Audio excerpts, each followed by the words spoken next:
ये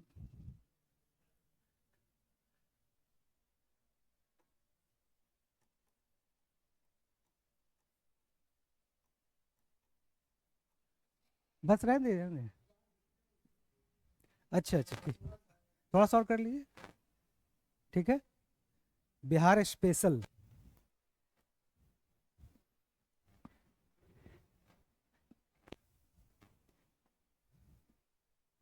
ये पता है ये बिहार लोक सेवा आयोग में इससे कम से कम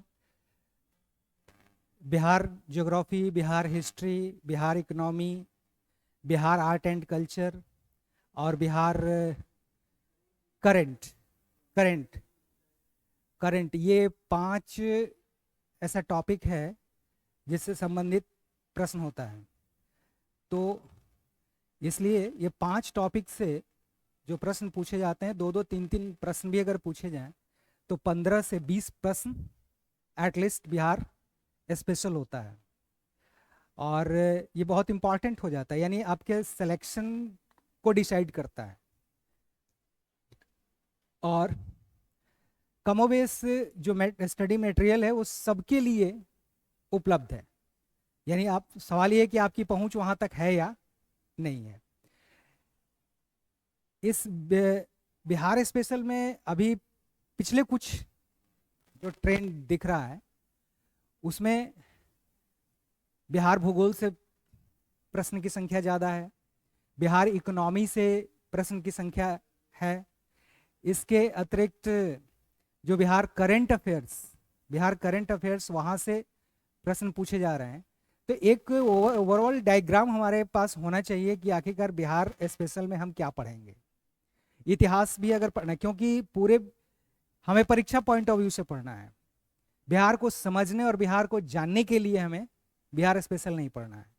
हमें हमारा जो 15 से 20 प्रश्न है ये कैसे हल हो जाए, इसका सही उत्तर हम कैसे दे सकें, ये हमारा टारगेट होना चाहिए। तो हमें उन्हीं सेक्शन को पॉइंट आउट करना है जहां से सबसे ज़्यादा प्रश्न पूछे जाते हैं और उन्हें ही हमें, अन्यथा बिहार एक बहुत ऐतिहासिक राज्य है और इसका संबंध नवपाषाण काल से है, यानी नियोलिथिक एज से ही बिहार का संबंध है। तो निश्चित तौर पर इसका एक बहुत कॉम्प्रहेंसिव एरिया है और उस सारे एरिया को हमें कवर करने की आवश्यकता नहीं है। इसलिए अब जो ट्रेंड ये दिख रहा है पिछले कुछ वर्षों से, जिसमें बिहार करंट अफेयर्स से भी प्रश्न पूछे जा रहे हैं। तो सबसे पहले हमको ये एक इसका स्ट्रक्चर हमारे दिमाग में होना चाहिए कि आखिरकार हमें क्या क्या पढ़ना है। तो बिहार स्पेशल में सबसे पहले अगर ये देखें तो ये है हिस्ट्री। ठीक है। इस हिस्ट्री में भी सबसे ज्यादा मॉडर्न हिस्ट्री, यानी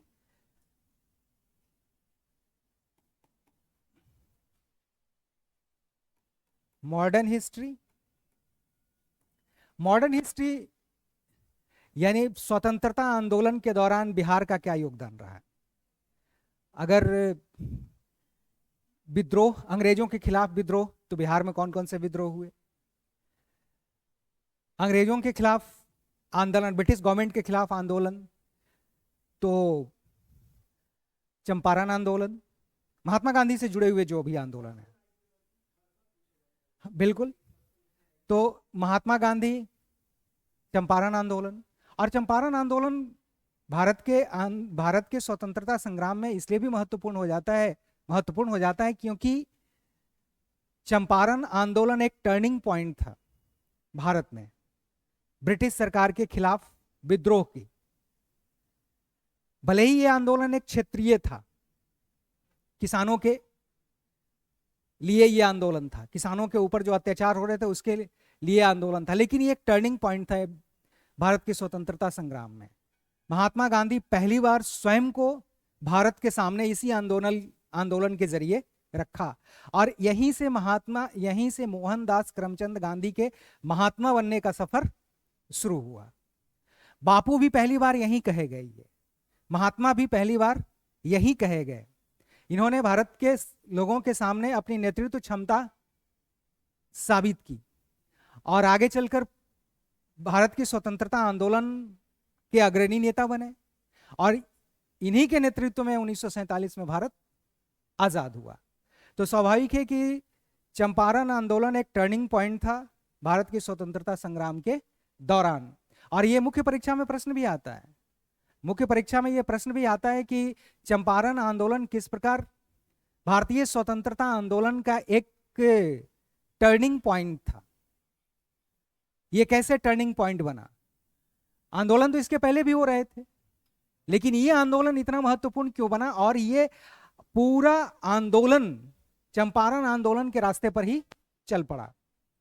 तो बिहार स्पेशल में हमें मॉडर्न हिस्ट्री पर सबसे ज्यादा जोर देना है। और मॉडर्न हिस्ट्री ये कि अंग्रेजों के खिलाफ, ब्रिटिश सरकार के खिलाफ बिहार में जो आंदोलन हुए, चंपारण आंदोलन, असहयोग, रॉलेट एक्ट जब हमारे देश में शुरू हुआ तो उसमें बिहार में क्या गतिविधियां रही। इसके अतिरिक्त स्वदेशी आंदोलन शुरू हुआ 1905 में, आईएएस स्वदेशी आंदोलन शुरू हुआ। तो उस स्वदेशी आंदोलन में बिहार का क्या योगदान रहा। हमारे देश में क्रांतिकारी आंदोलन शुरू हुआ।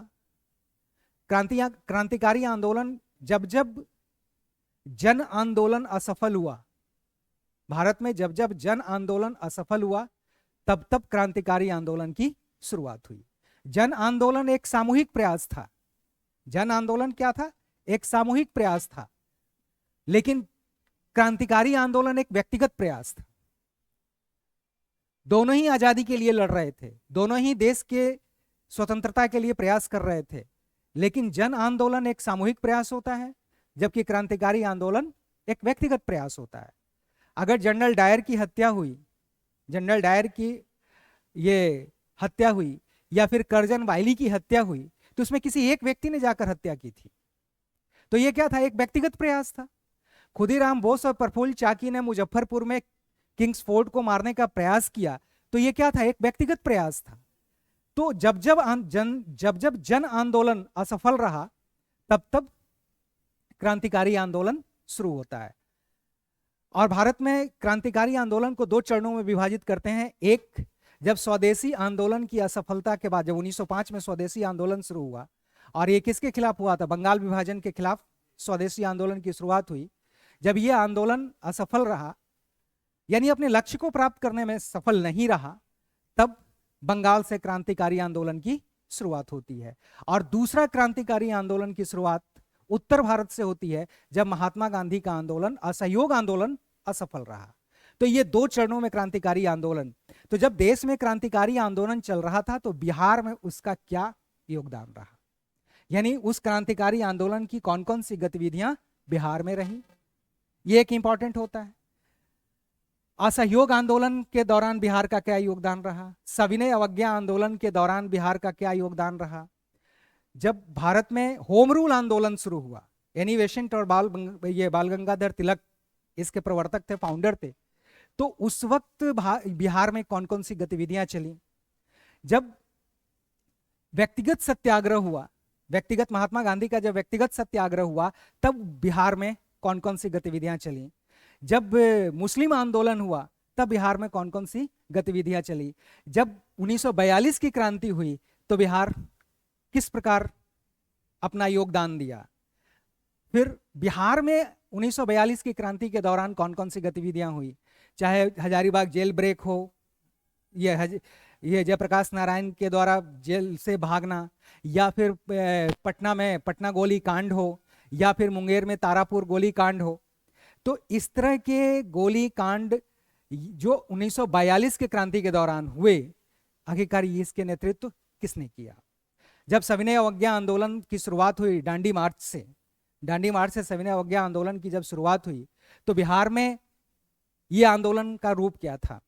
नमक बनाने, बिहार में तो कोई समुद्र नहीं था, तो नमक बनाने के लिए क्या प्रयास किया गया, कहां से ये प्रयास किया गया, इसका नेतृत्व किसने किया। तो ये बिहार का जो आधुनिक भारत का इतिहास है, वो बेसिकली भारत के स्वतंत्रता आंदोलन के संदर्भ में ही है, उसी के साये में इसका भी आंदोलन है। इसके अतिरिक्त आइए आजाद दस्ता। आजाद दस्ता जब की शुरुआत हुई तो आजाद दस्ता का नेतृत्व किसने किया, आजाद दस्ता की गतिविधियां क्या क्या रहीं। आजाद दस्ता की किसान आंदोलन जब देश में शुरू हुआ तो बिहार में किसान आंदोलन की क्या स्थिति रही। बिहार एक नया प्रांत बना 1936 में, 1936 में एक नया प्रांत बना। इसके पहले वो बंगाल से अलग हुआ 1912 में, 1912 में बंगाल से अलग हुआ। तो बिहार को एक अलग पहचान दिलाने के लिए क्या क्या प्रयास किए गए। इसके अतिरिक्त बिहार से प्रकाशित होने वाले जितने भी समाचार पत्र हैं ये सब बिहार के स्वतंत्रता आंदोलन का ही हिस्सा है। तो इस प्रकार बिहार, ये हिस्ट्री में हम बिहार मॉडर्न हिस्ट्री पे ज्यादा फोकस होगा। इसके बाद इसका दो हिस्सा आता है, एंशिएंट, जबकि आमतौर पे जब हिस्ट्री पढ़ते हैं तो एंशिएंट हिस्ट्री यानी बिहार का हिस्ट्री, एंशिएंट हिस्ट्री यानी बिहार का हिस्ट्री। अगर हड़प्पा सभ्यता को छोड़ दें, हड़प्पा सभ्यता को छोड़ दें तो वैदिक सभ्यता का बहुत बड़ा हिस्सा बिहार में रहा, मौर्य बिहार में रहा, गुप्ता बिहार में रहा। तो उस पर हमें बहुत ज्यादा फोकस करें क्योंकि जब इतिहास का चैप्टर पढ़ेंगे तो वहां से वो सारी चीज जरूरतें आपकी पूरी हो जाएंगी। इसके बाद ये मेडाइवल इंडिया, मेडाइवल इंडिया में स्वाभाविक है कि हम जब सल्तनत काल पढ़ेंगे, मुगल काल पढ़ेंगे, तो जब मुगल काल का पूरा इतिहास पढ़ेंगे, सल्तनत काल का इतिहास पढ़ेंगे तो बिहार उससे अलग नहीं है। लेकिन सल्तनत काल के दौरान बिहार में क्या स्थिति रही, मुगल काल के दौरान बिहार में क्या स्थिति रही, इसका भी अध्ययन करेंगे। तो सबसे ज्यादा फोकस हमारा किस पे होगा, मॉडर्न हिस्ट्री पे, उसके बाद एंशिएंट हिस्ट्री पे और उसके बाद मेडाइवल हिस्ट्री। ये अब जब हम मेडाइवल हिस्ट्री में आते हैं तो मुगल काल, यानी जब मुगल काल की शुरुआत होती है, पानीपत की पहली लड़ाई कब हुई थी तुम बताओ तो?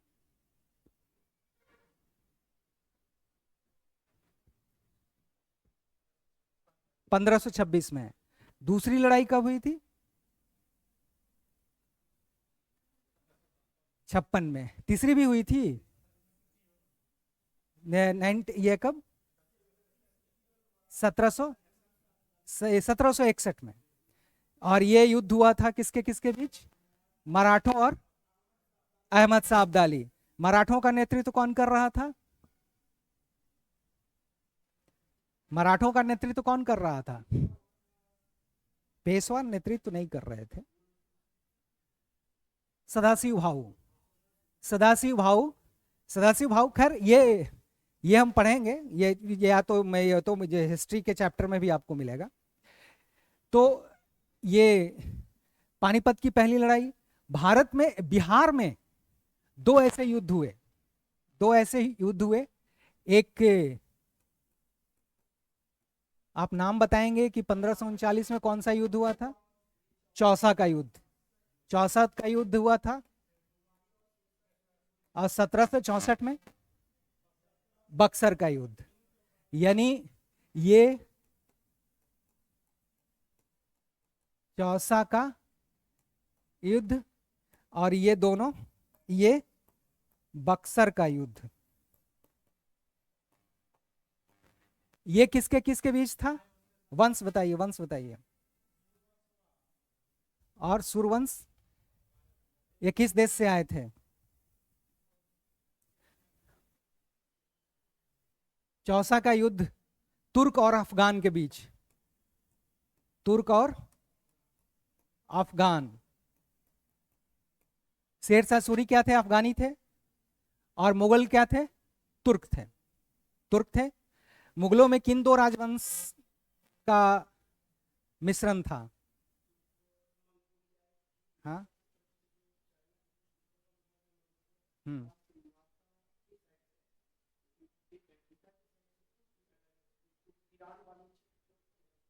यानी चंगेज खां और तैमूर लंग, चंगेज खां और तैमूर लंग के मिश्रित वंश है ये ये मुगल।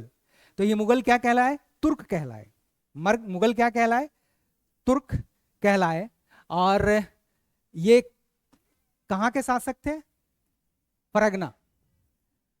बाबर वहीं से आए थे, बाबर वहीं से आए थे।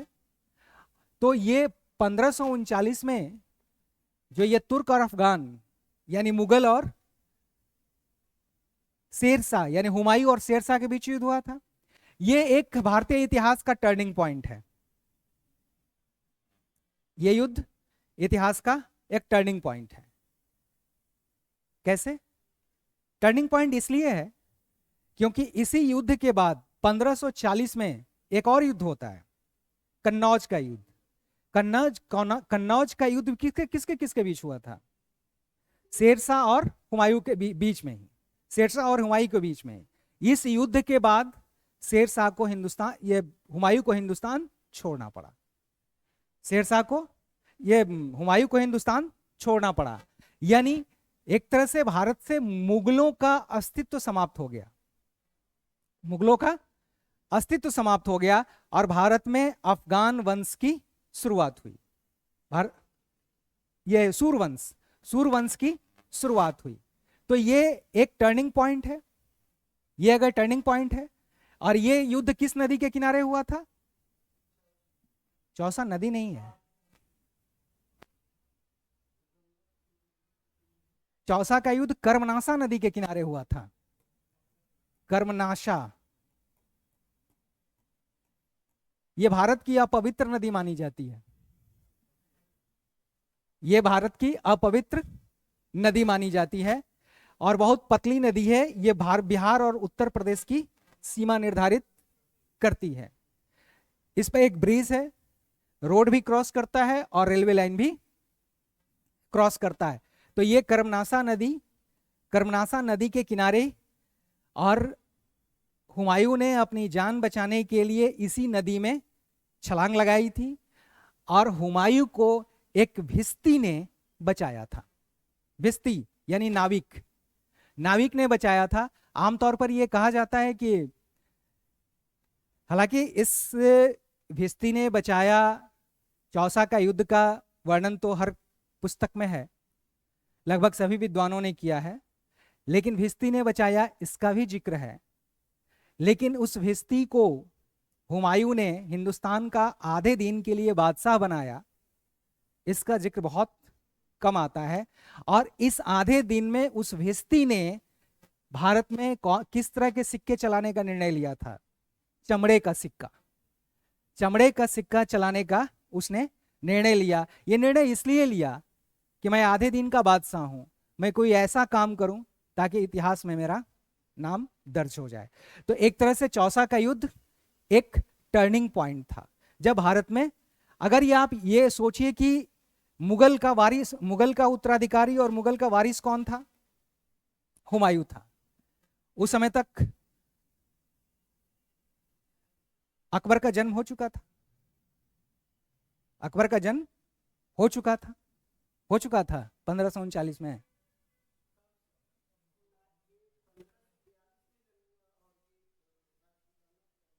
वो तो वहां हुआ था, हाँ ठीक है। जब वो कन्नौज भाग रहा था उस दौरान अपनी हमीदा बेन को राजा भारमल के यहाँ उसने ये छोड़ा था, जहां उसी के राजमहल में अकबर का जन्म हुआ था। तो इस प्रकार वो फारस चला गया। तो ये 1539 के युद्ध के बाद जब वो वापस आया, जब वो पावर वापस आया, हाँ जब हुमायूं फिर वापस आया और मुगलों का शासन जब शुरू हुआ भारत में, तब उसने ये ऐसा किया था। तो इस प्रकार ये एक टर्निंग पॉइंट है। अगर ये सोचिए कि अगर हुमायूं को इस भिस्ती ने नहीं बचाया होता तो भारत में मुगलों का अस्तित्व समाप्त हो जाता। और अगर हम मध्यकालीन भारत देखें तो मध्यकालीन भारत का इतिहास मुगलों के नाम है, चाहे वो संस्कृति का क्षेत्र हो, चाहे कला का क्षेत्र हो, चाहे शासन का क्षेत्र हो, चाहे संगीत का क्षेत्र हो, चाहे भाषाओं का विकास का क्षेत्र हो, चाहे वास्तुकला का क्षेत्र हो, चाहे ये किसी भी क्षेत्र में जो भी विकास हुआ वो मुगलों के काल में विकास हुआ। और 1526 से लेकर कब तक शासन रहा मुगलों का? 1761 तक।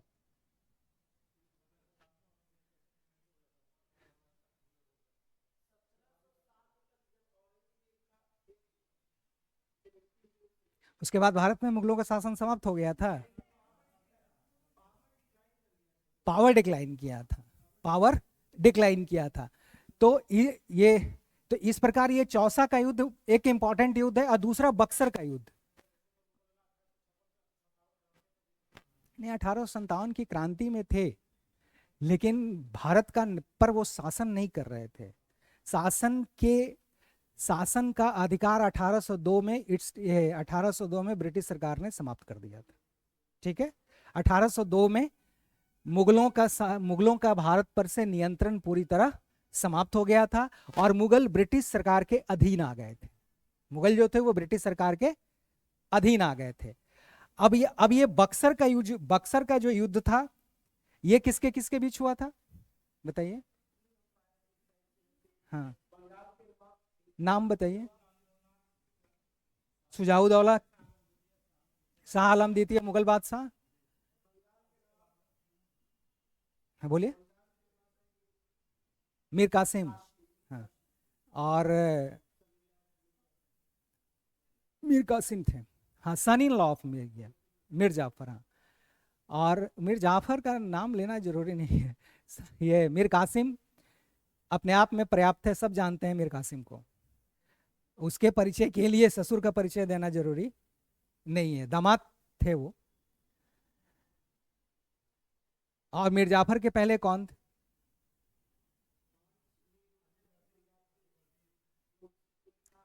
मीर जाफर के पहले बंगाल का नवाब कौन था?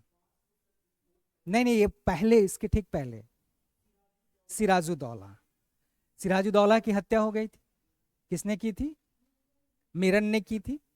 मीरन ने की थी। ये किसका बेटा था? मीर जाफर का। मीर जाफर का ये बेटा था मीरन ने। सिराजुद्दौला की बेगम, सिराजुद्दौला की बेगम के पास दोनों ने शादी का प्रस्ताव भेजा, मीर जाफर ने भी और मीरन ने भी। अगर मीर जाफर से विवाह करती तो मीरन का पुत्र बन जाती, ये मीरन उसका पुत्र होता। और अगर मीरन से विवाह करती तो मीर जाफर की बहू बनती। बाप और बेटे दोनों ने एक ही महिला के साथ विवाह का प्रस्ताव भेजा। पता है उसने क्या जवाब दिया? उसने क्या, ये दोनों प्रस्ताव भेजा। उसने, उस महिला ने जो जवाब दिया वो एक हिस्टोरिकल रिप्लाई है। उसने कहा कि अब तक मैं शेर की सवारी कर रही थी, अब गीदड़ों की सवारी मैं नहीं करूंगी। और दोनों का प्रस्ताव उसने ठुकरा दिया, क्योंकि मीर जाफर भी भारतीय इतिहास में एक धोखेबाज के नाम से प्रचलित है। उन्हें एक धोखेबाज के रूप में इतिहास जानता है, याद करता है। तो उसने बहुत अच्छा जवाब दिया कि सिराजुद्दौला जैसे शेर का सवारी कर रही थी अब तक, अब मैं इन गीदड़ों की सवारी नहीं करूंगी। तो और इस प्रकार उसने जो विवाह का प्रस्ताव था वो ठुकरा दिया था। तो अंग्रेजों का नेतृत्व कर रहे थे, ब्रिटिश सेना का नेतृत्व कर रहे थे हेक्टर मुनरो, और दूसरी तरफ 3 शासक थे। अवध के नवाब सुजाउदौला,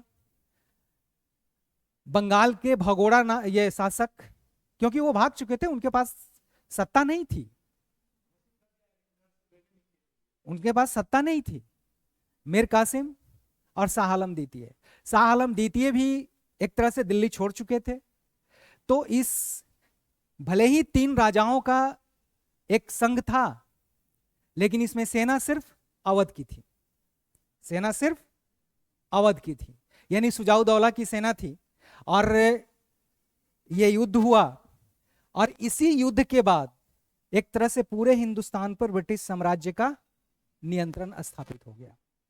इसलिए ये 2 युद्ध जो दोनों एक ही जिले में हुए और दोनों भी बिहार में हुए, और यहीं से, इसी बिहार की धरती से भारत के इतिहास को एक नई दिशा मिली, जिसमें एक इतने बड़े वंश का एक तरह से समूल नष्ट हो गया, और दूसरा पूरे भारत पर, पूरे उत्तर भारत पर, पूरे भारत पर ब्रिटिश शासन का नियंत्रण स्थापित हो गया, और वहां से लंबे समय तक भारत ब्रिटिश साम्राज्य के नियंत्रण में रहा।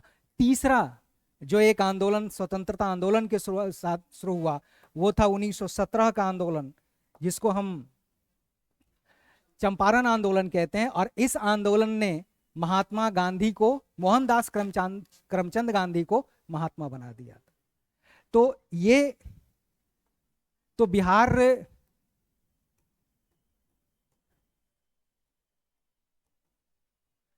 स्पेशल में जो हिस्ट्री,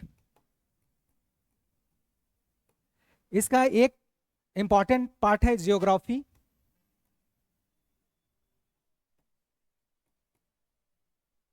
ज्योग्राफी में बेसिकली ये क्लाइमेटिक जोन बिहार का, एग्रीकल्चर क्लाइमेटिक जोन, उसके बाद इंडस्ट्रीज, उसके बाद ये फिजिकल ज्योग्राफी, ये इंपॉर्टेंट है।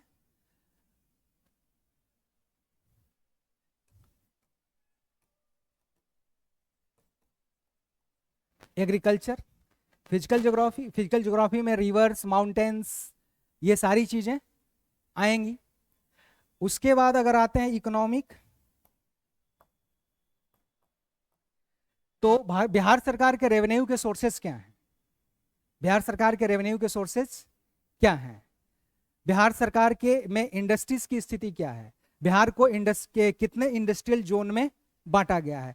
किस किस क्षेत्र में कौन कौन सी इंडस्ट्रीज स्थापित है? बिहार की औद्योगिक नीति क्या है? बिहार की औद्योगिक नीति क्या है? और अब इसमें जब इंडस्ट्रीज की बात होगी तो इसमें माइंस भी होगा,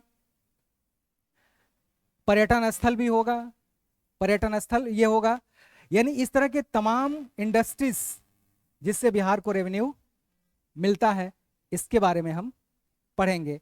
और इसके बाद जो आता है पॉलिटी,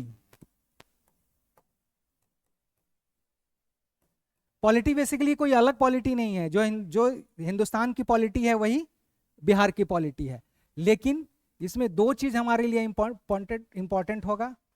लोकल गवर्नमेंट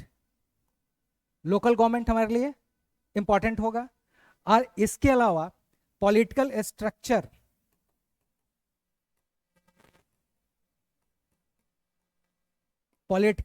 हमारे लिए इंपॉर्टेंट है। और उसके बाद फिर बिहार का art and culture,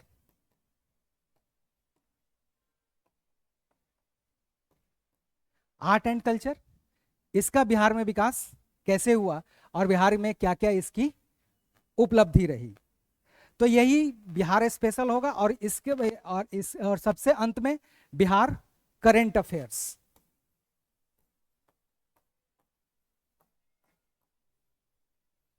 current affairs सबसे ज्यादा इंपॉर्टेंट है, क्योंकि करंट अफेयर्स की संख्या लगातार बढ़ रही है। अभी जैसे बिहार में कोई प्रपोजल है एटॉमिक पावर प्लांट लगाने का, कहां?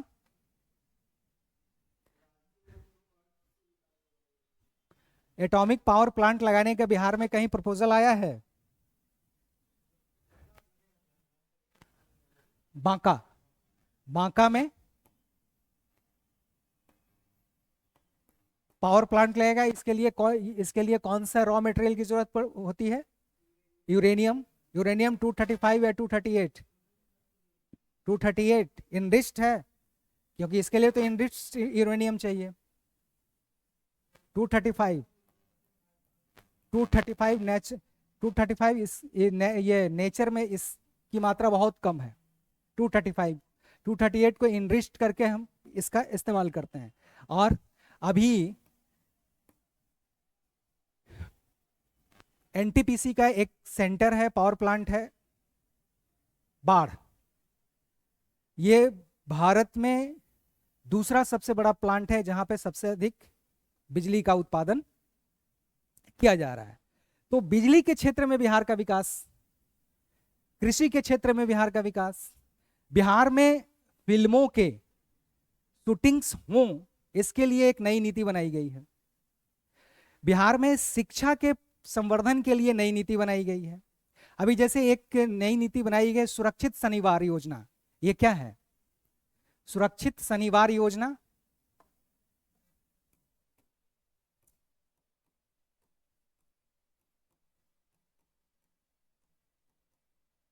सुरक्षित शनिवार योजना, दक्ष योजना,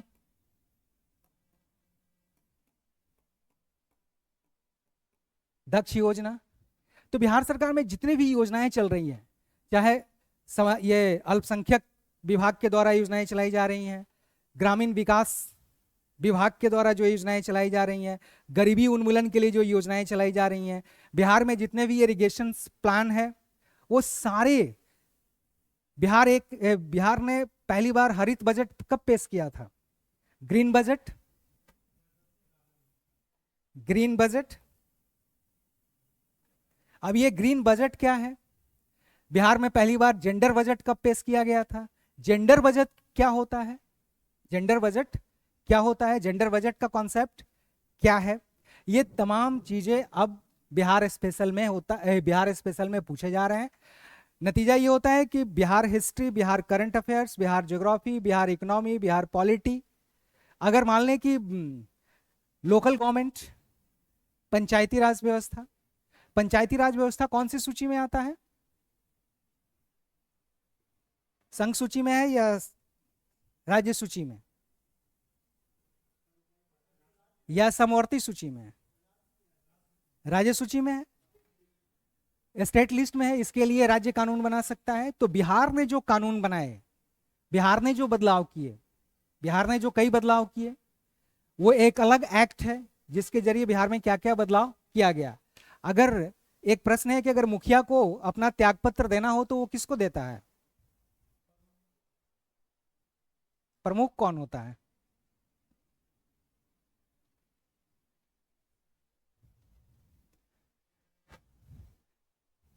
मुखिया को अगर त्यागपत्र देना है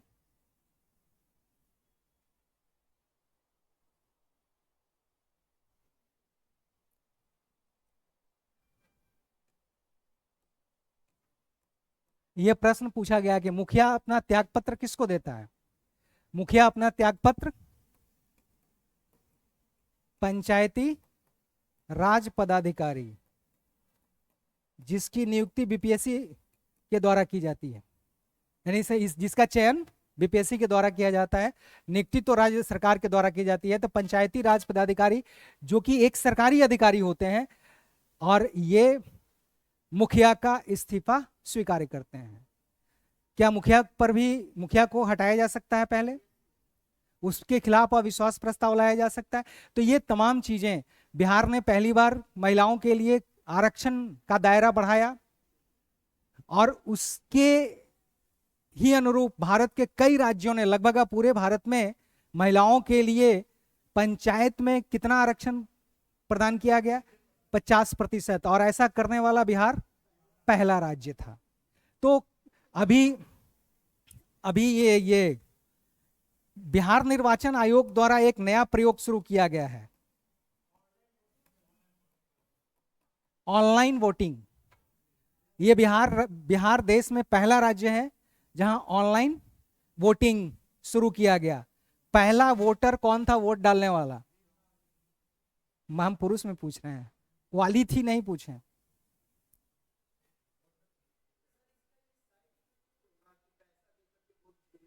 नहीं, कैसे होगा ये? अब हम लूफोल्स तो कहीं भी ढूंढ सकते हैं। हाँ, लूफोल्स तो हम कहीं भी ढूंढ सकते हैं। तो ये कौन था? मुन्ना पहला ई वोटर, यानी बिहार हमारे देश का पहला राज्य है जहां से ई वोट की सुविधा प्रदान की गई है। और ये 2 तरह का ऐप है। दो तरह का ये ऐप है, एक सी डैक ने बनाया है और दूसरा ऐप निर्वाचन आयोग का है।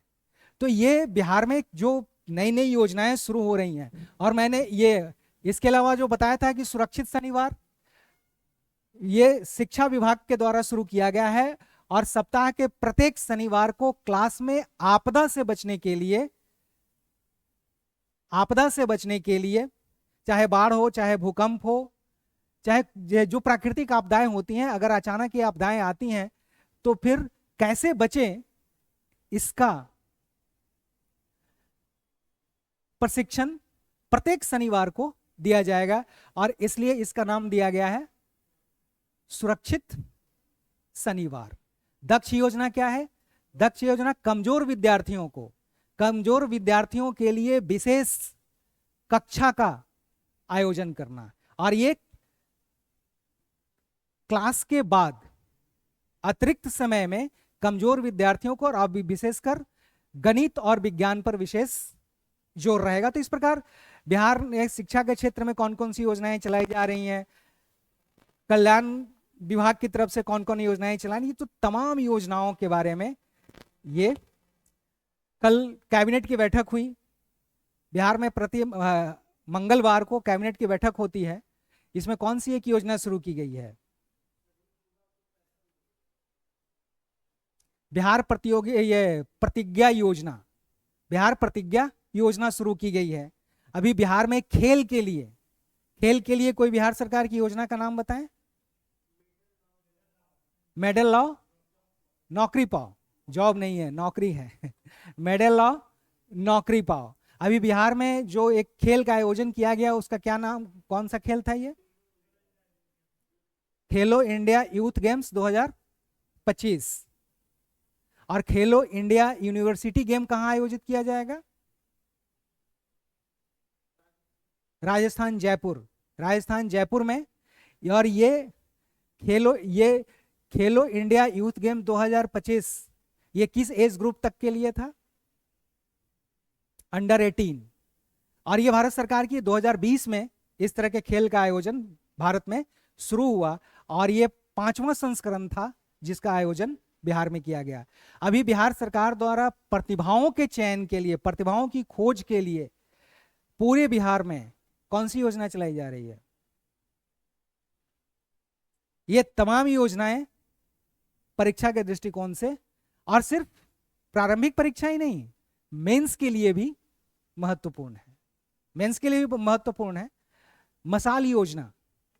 मसाल योजना का उद्देश्य क्या है? बिहार में खेल के विकास के लिए हर पंचायत में एक स्टेडियम, खेल के मैदान के निर्माण की योजना है। जैसे अभी बिहार सरकार ने हर पंचायत में एक विवाह मंडप बनाने की योजना बनाई है। हर पंचायत में विवाह भवन का निर्माण किया जाएगा, जहां इस तरह के वैवाहिक कार्यक्रम संपन्न किए जाएंगे। तो ये तमाम योजनाएं परीक्षा के दृष्टिकोण से महत्वपूर्ण होती है, और इससे संबंधित प्रश्न पूछे भी जाते हैं। तो ये सब कुछ, तो हमें करंट पे फोकस, और करंट के साथ साथ जो इतिहास का जो सेक्शन है जिसमें फ्रीडम स्ट्रगल, ये सबसे महत्वपूर्ण होगा। तो चलिए आज चंपारण सत्याग्रह के बारे में। चंपारण सत्याग्रह कब हुआ था? 1917 में चंपारण सत्याग्रह। इसका पॉइंट नोट कीजिएगा।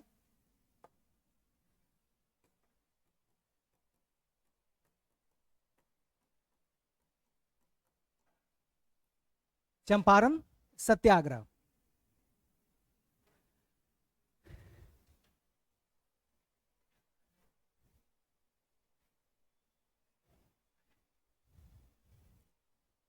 इसकी शुरुआत 1917 में हुई थी।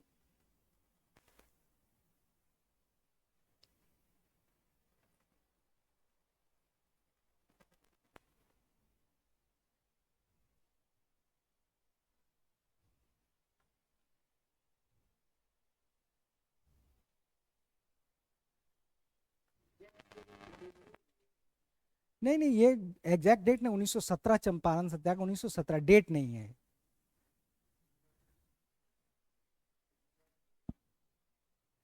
अभी देखिए ये बेसिकली ये नील नील उत्पादकों का एक विद्रोह था, ठीक है।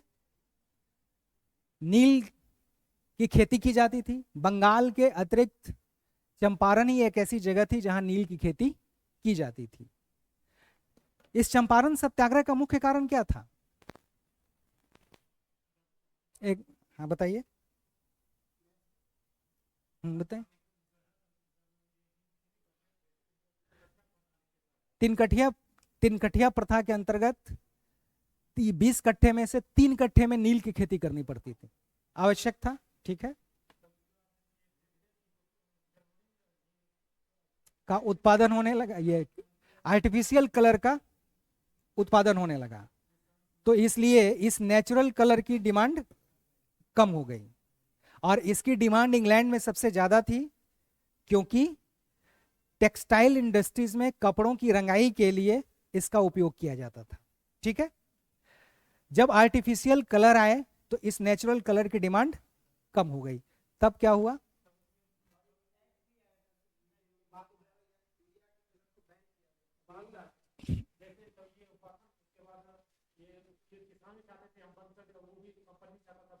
हम्म,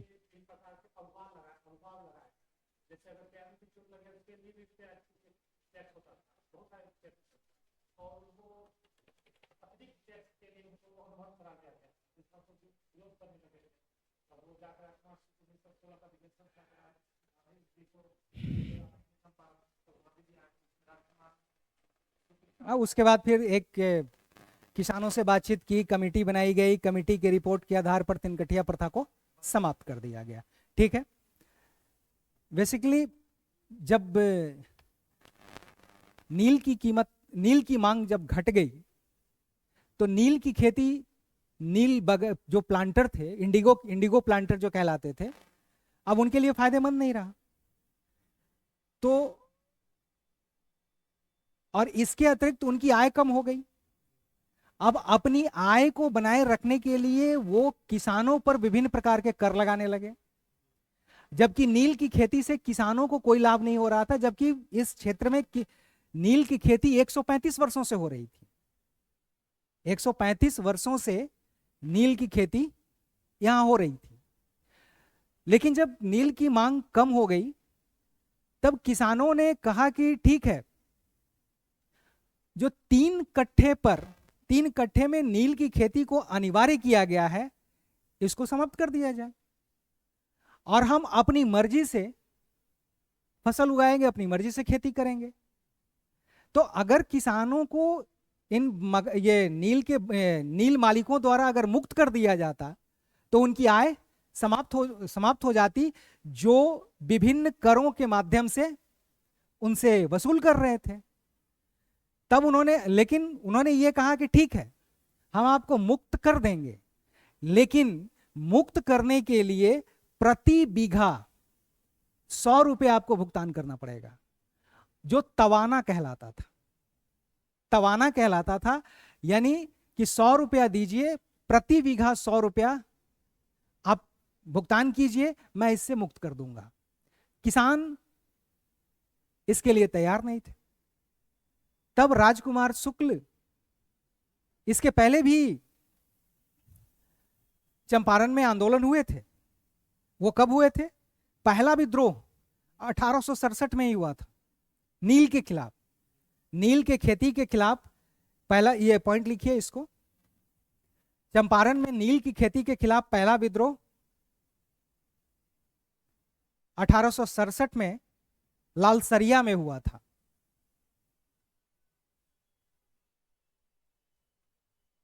जबकि दूसरा विद्रोह 1907-8 में हुआ था। 7-8 में 1867 लालसरिया में हुआ था, वही चंपारण में ही था।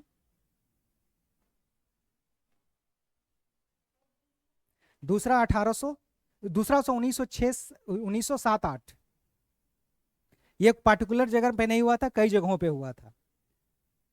ये चंपारण आंदोलन से पहले चंपारण में नील की खेती के खिलाफ ये आंदोलन हुए थे।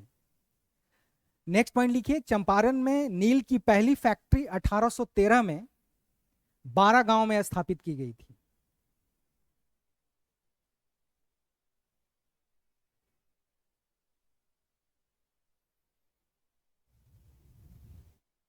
अठारह सौ तेरह में 12 गांव में स्थापित की गई थी।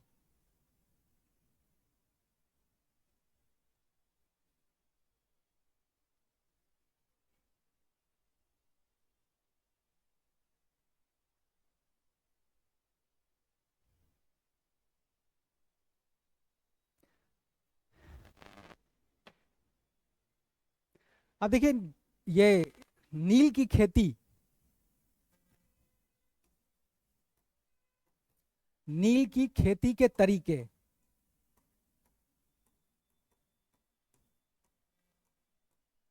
नील की खेती के दो तरीके थे। एक था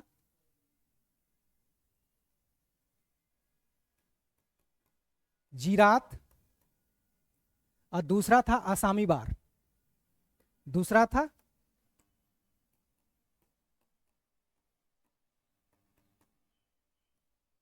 ये दो तरीके से नील की खेती की जाती थी। जीरात क्या था ये लिखिए, इसके अंतर्गत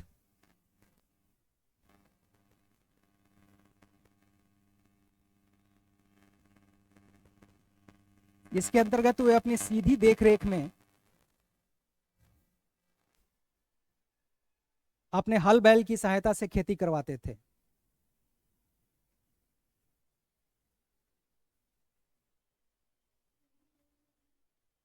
अपने हल बैल की सहायता से खेती करवाते थे।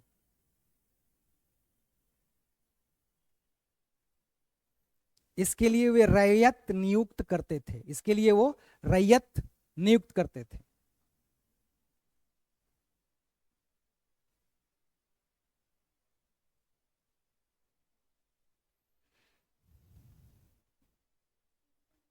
रैयत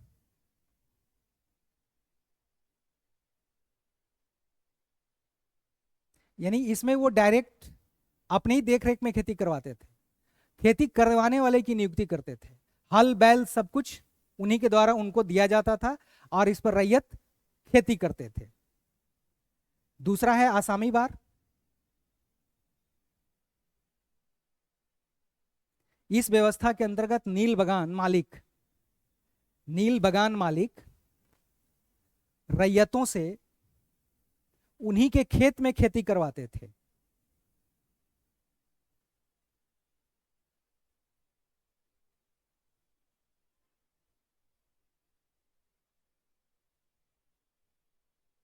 इस व्यवस्था के अंतर्गत नील बगान मालिक रैयत से उन्हीं के खेत में खेती करवाते थे।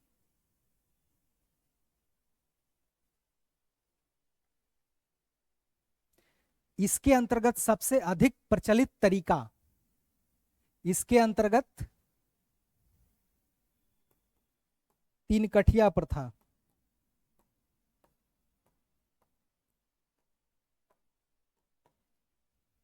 जिसके अंतर्गत इसके अंतर्गत सबसे प्रचलित तरीका 3 कठिया थी, जिसके अंतर्गत 3/20 भाग में नील की खेती करना आवश्यक था।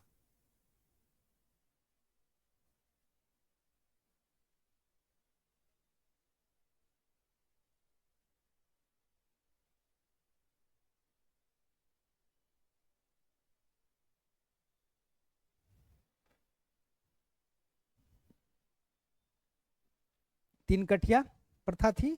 इसके अंतर्गत 3/20 भाग में नील की खेती करना आवश्यक था। एक तीसरा तरीका था खुश्की और या कुरतौली। लिखिए,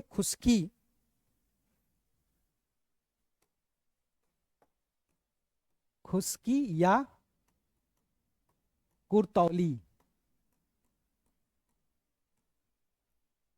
खुश्की या कुरतौली, इसके अंदर अंतर्गत रैयत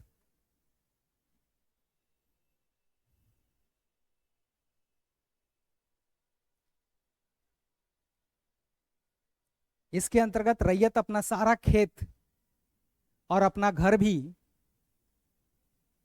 कुछ अरसे के लिए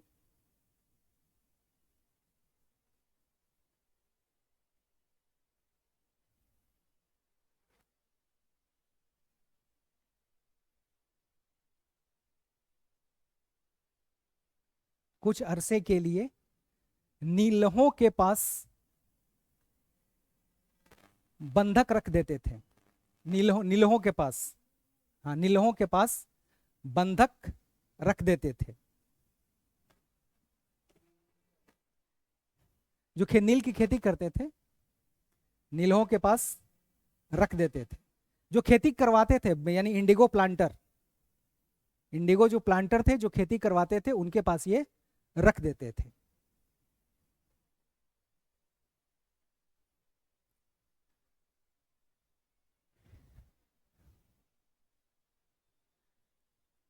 अब नेक्स्ट पॉइंट लिखिए, किसानों को तिनकठिया प्रथा से मुक्त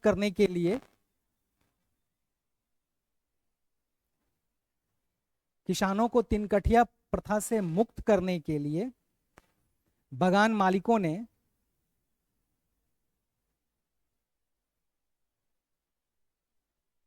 तवाना की मांग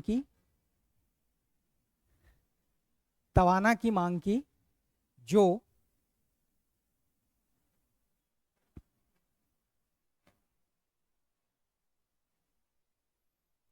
प्रति बीघा 100 रुपया था। प्रति बीघा 100 रुपया था।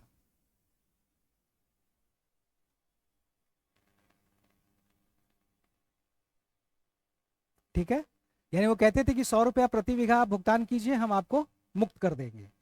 किसान ये कहते थे कि खेत हमारा है, जमीन हमारी है, आप भला क्यों मुक्त करेंगे, और अपनी जमीन के लिए हम पैसा क्यों खर्च करेंगे, 100 रुपया भुगतान हम क्यों करेंगे, ये तो हमारी अपनी जमीन है, अपनी जमीन को ही लेने के लिए हमें भुगतान करें।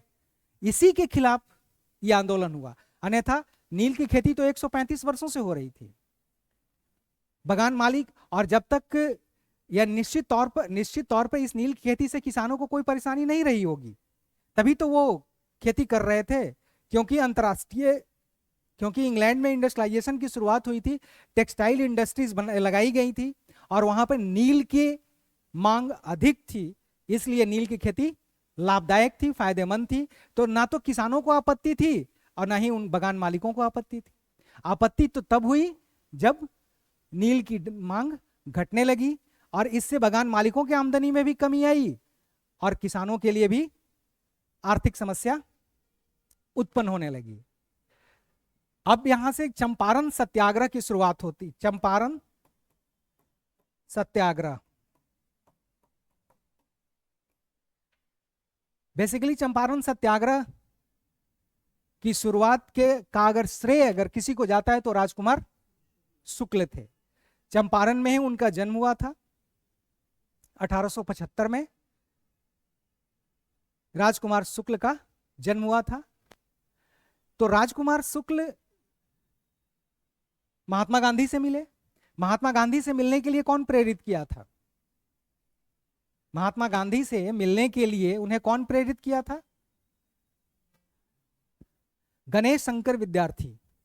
गणेश शंकर विद्यार्थी जो प्रताप समाचार पत्र के संपादक थे, उन्होंने पहली बार चंपारण के किसानों के ऊपर एक लेख प्रकाशित किया अपने पत्र में, जिसका नाम था चंपारण में अंधेरा। एक तरह से चंपारण के किसानों की स्थिति के बारे में भारत के परिदृश्य पर पहली बार प्रकाश डालने वाले गणेश शंकर विद्यार्थी थे। और गणेश शंकर विद्यार्थी ने ही राजकुमार शुक्ल को महात्मा गांधी से मिलने के लिए कहा। ये पॉइंट नोट कीजिए। चंपारण के किसान नेता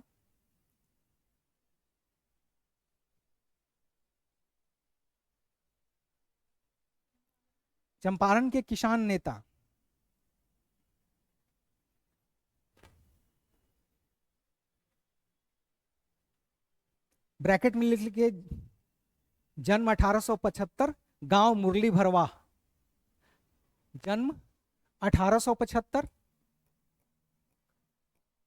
कभी कभी जन भी पूछता है, गांव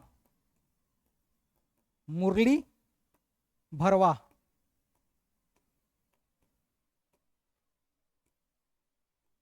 मुरली भरवा, इनका गांव एक बार पूछ चुका है बिहार में, यह बिहार लोक सेवा आयोग में। जन्म हुआ था 1875 में, ब्रैकेट में लिख लीजिए जन्म 1875, और गणेश शंकर विद्यार्थी से मिलकर ये शुक्ल कानपुर जाकर प्रताप के संपादक, कानपुर जाकर राजकुमार शुक्ल कानपुर जाकर प्रताप के संपादक गणेश शंकर विद्यार्थी से मिले, गणेश शंकर विद्यार्थी से मिलकर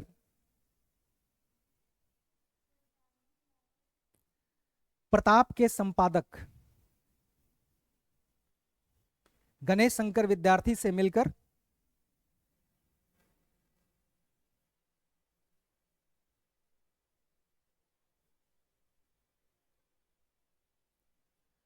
नीलहों के अत्याचार के संबंध में बताया, नीलहों के अत्याचार के संबंध में बताया।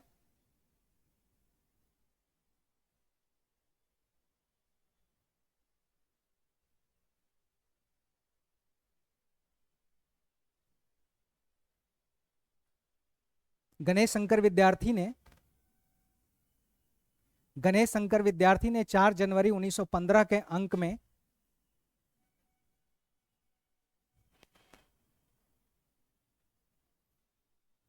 चंपारण में अंधेरा,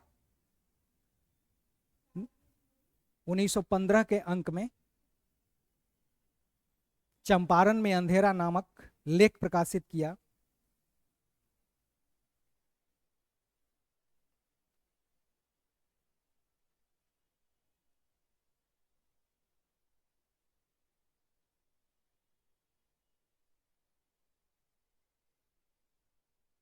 और महात्मा गांधी से मिलने की और गांधी जी से मिलने की सलाह दी।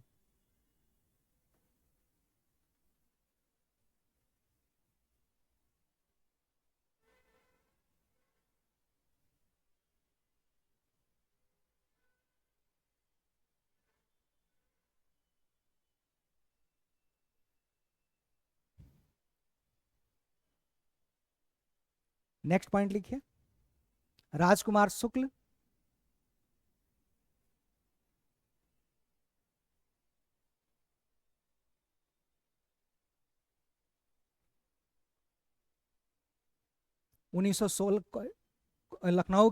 लखनऊ में आयोजित 1916 के कांग्रेस अधिवेशन में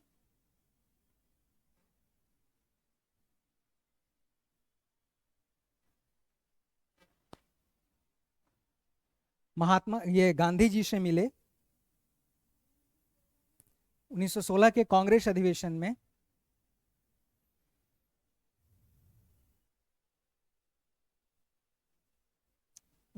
के कांग्रेस अधिवेशन की अध्यक्षता किसने की थी? अंबिका चरण मजूमदार। इस अधिवेशन की कोई विशेषता मतलब उपलब्धि बताइए।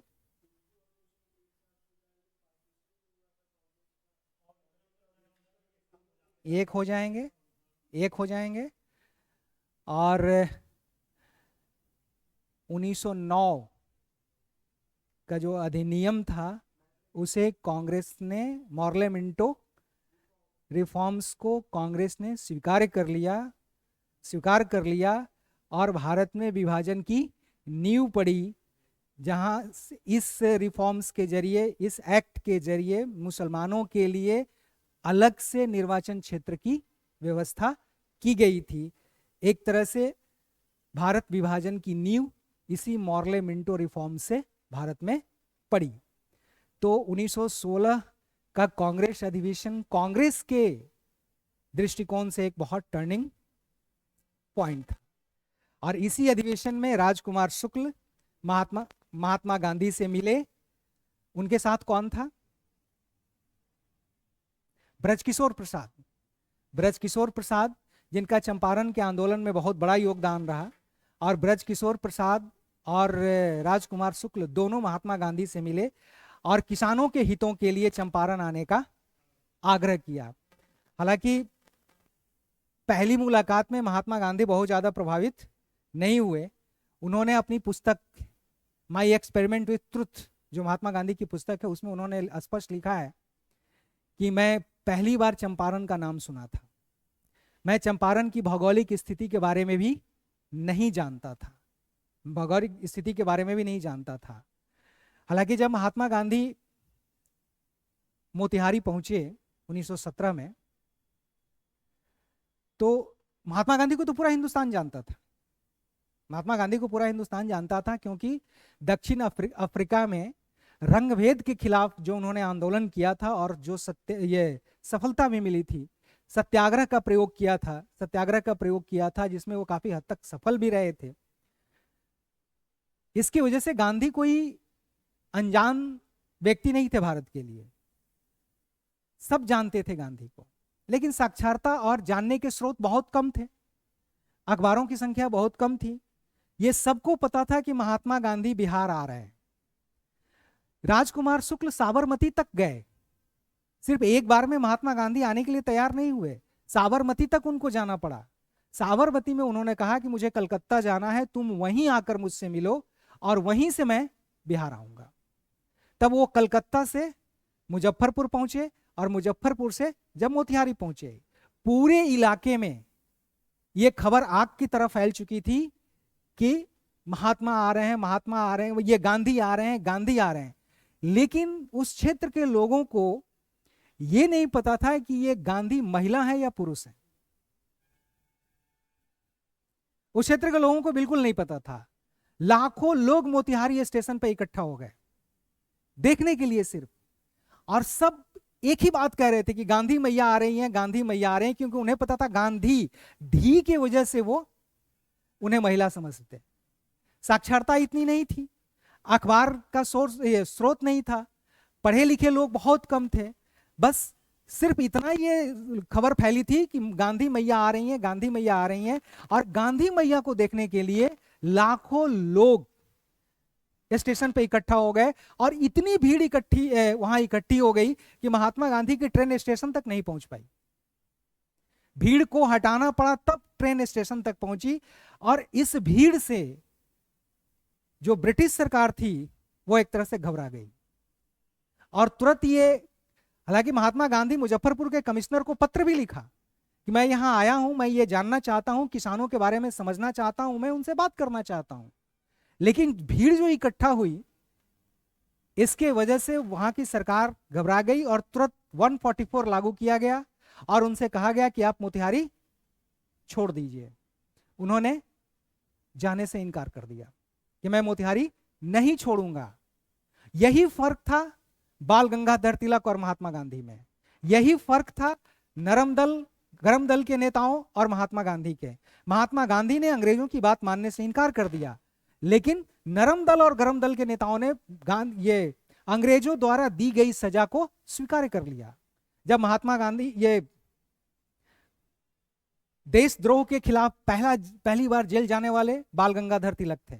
जब उन्होंने अपने पत्रिका में ब्रिटिश सरकार के खिलाफ, अपने पत्र में ब्रिटिश सरकार, मराठे और केसरी में ब्रिटिश सरकार के खिलाफ जब लेख लिखा, तो उसके लिए उन्हें सजा हुई और सजा उन्होंने स्वीकार कर ली। लेकिन महात्मा गांधी ने जाने से इनकार कर दिया, कहा कि यह हिंदुस्तान हमारा देश है, यह चंपारण की धरती हमारी धरती है, इस धरती पर मैं कब आऊं, कब जाऊं, कितने दिन तक रहूं, यह मैं तय करूंगा, ब्रिटिश सरकार तय नहीं करेगी। यही फर्क था महात्मा गांधी और दूसरे लोगों में। उनके अंदर एक रिजिडनेस थी, एक आत्मबल था संघर्ष करने की, क्योंकि वो हमेशा सच्चाई के साथ खड़े थे। इस स्थिति को देखते हुए महात्मा गांधी पर मुकदमा किया गया। यहां तक कि मोतिहारी में उनकी हत्या की भी साजिश की गई। उन्हें बातचीत के लिए आमंत्रित किया गया।